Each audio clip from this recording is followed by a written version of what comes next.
Good afternoon, everybody. Who here knows someone who is struggling with rheumatoid arthritis that maybe was diagnosed at a young age? Really? Nobody? Not one person out there can tell me they know one person that has rheumatoid arthritis and was diagnosed as a child. Well, now you do. My name is Brittany, and I was diagnosed with rheumatoid arthritis at the age of 5. I'm going to share with you a little bit about my story and how I was diagnosed and what my life's been like to live with rheumatoid arthritis.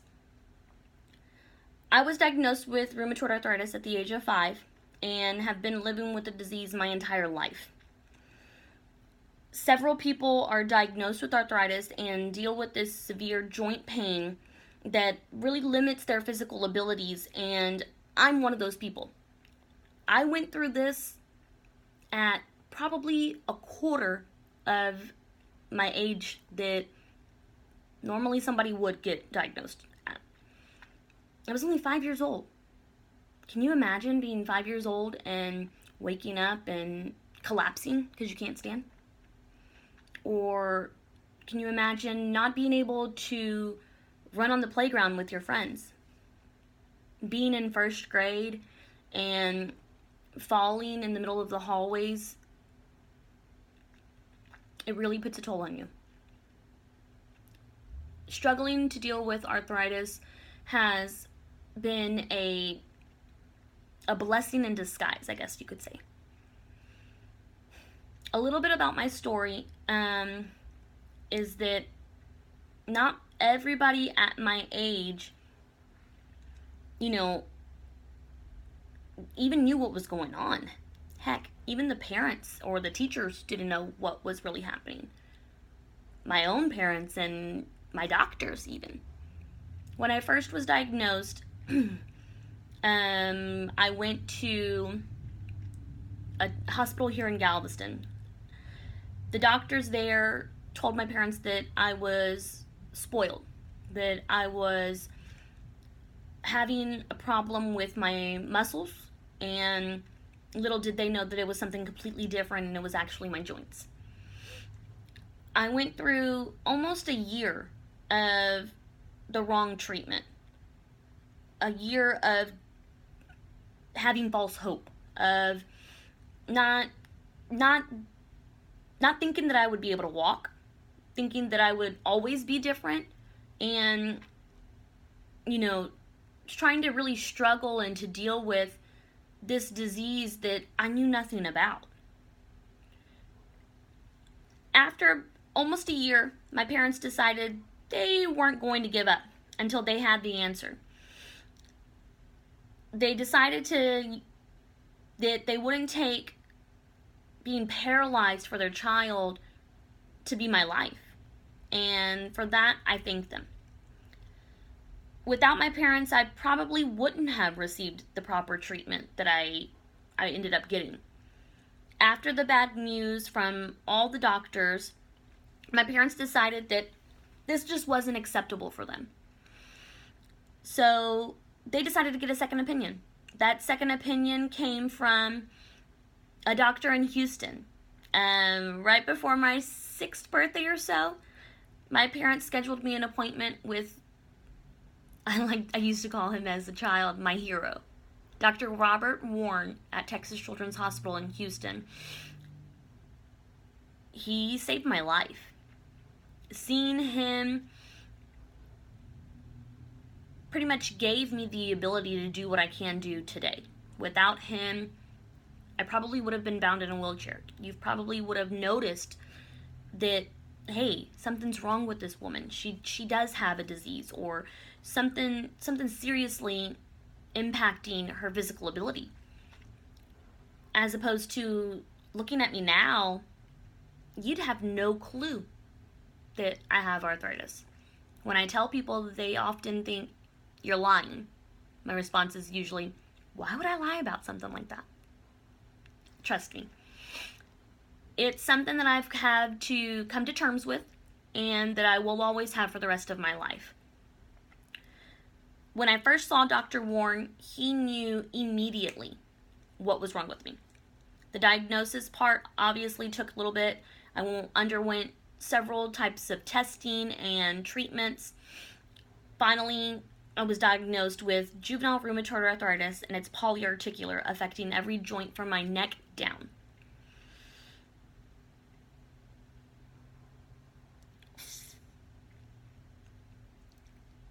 I spent the majority of my time in a hospital bed, going through treatments, receiving infusions, getting physical therapy, taking blood work. I mean, it just became a part of my routine. I thought that this was every kid's normal. Little did I know I was wrong, and it was my normal.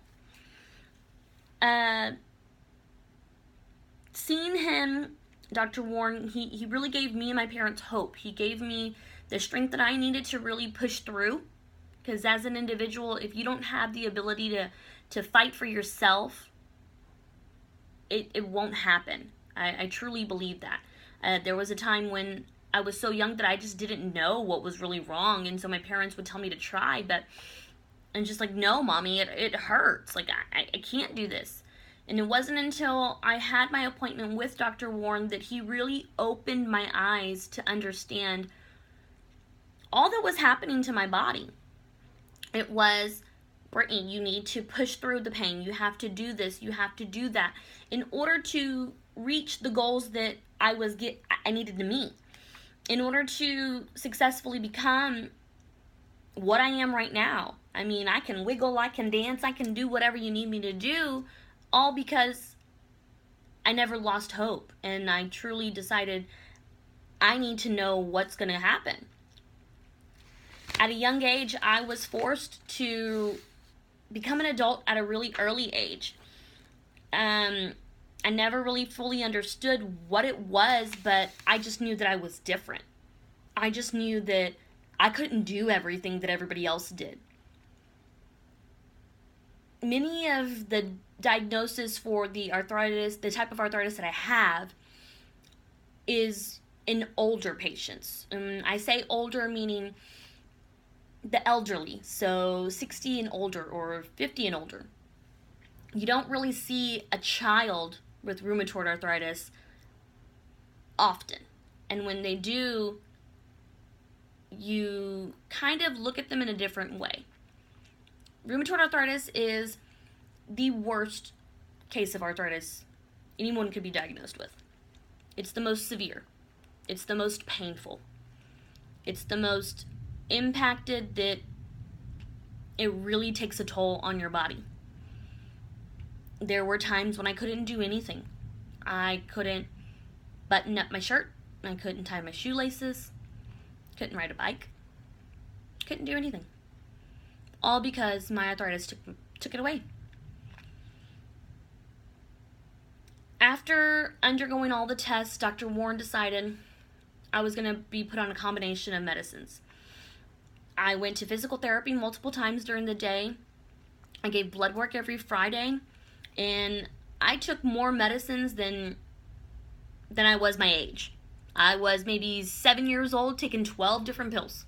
Or, it felt like there was always something that was changing, that was happening. And I was always sick. I was skin and bones. I wouldn't eat. It was terrible. It wasn't until, I want to say, about 1999-2000 when Enbrel was released. Enbrel is a biologic medicine that is man-made. It's a live virus. So with Enbrel, I can't take a lot of other vaccinations. With Enbrel, it's affected my liver. It's affected my kidneys. I can get sick very easily. I have a low immune system due to arthritis. Arthritis takes a toll on your autoimmune system, and it affects the ability to be able to do it. To be able to fight and protect your body from all the germs. Enbrel was my saving grace, and without it, I wouldn't have the life that I do now. After about a year on the medicine, I went from taking 12 pills to one shot twice a week. That's a huge deal for me. I was able to run and play with my friends. I was able to begin ballet. I was able to be more active than I was in the 10 years that I was alive. I learned how to ride a bike. I would participate in activities in school. I started taking ballet. I took hip hop. I danced. I played softball. In high school, I was told that, I wouldn't be able to have children due to my arthritis. Because of the medications that I went on and because of Enbrel, my doctors and still aren't sure how it would affect my fertility. 15 years old and being told, hey, we're gonna keep you on this medicine, but it may impact you when you get older. I didn't care. Anything to walk. I accepted that. As a child and living with arthritis, I say it's a blessing in disguise because you're sort of ripped from your childhood, but yet you gain this big interpretation and perspective of what life really is and how you have to deal with it. Arthritis was very awakening for me, and it did a great deal to my body. It helped me learn, and it got me through where I needed to be. I've learned not to give up in my fight. I've learned to keep pushing forward and to not take no for an answer. Without arthritis and everything that it is, I don't know if I would be the person that I am today.